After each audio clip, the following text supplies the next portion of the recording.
એક ચૂંટણીમાં 2 ઉમેદવાર હતા. જીતનાર ઉમેદવાર 58% મત મેળવી 8,800 મતથી વિજેતા થયા. તો કુલ મતદાન શોધો. તો મિત્રો અહીંયા આપણને કુલ મતદાન શોધવાની વાત કરી છે. તો સૌથી પહેલા આપણે કુલ મતદાન કેટલા ટકા થયું હશે? કુલ મતદાન 100% થયું હશે.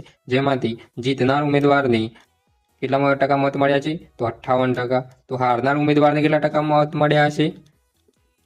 તો 100%માંથી 58% બાદ કરીશું એટલે કે 42% હારનાર ઉમેદવારને મત મળ્યા હશે. હવે જીતનાર ઉમેદવારે હારનાર ઉમેદવાર કરતાં કેટલા ટકા વધુ મત મળ્યા છે? તેને 16% વધુ મત મળ્યા છે. તો અહીંયા કેટલા ટકા મત વધુ મળ્યા છે? 8,800 મત. તો 16%એ 8,800 મત. તો 100%એ કેટલા મત મળ્યા હશે? તો 8,800 ગુણ્યા 100 છેદમાં આવશે 16. હવે 16 85 0 તો 550 ગુણ્યા 100 તો આપણને જવાબ મળશે 55,000. અને કુલ મતદાન કેટલું થયું હશે? 55,000.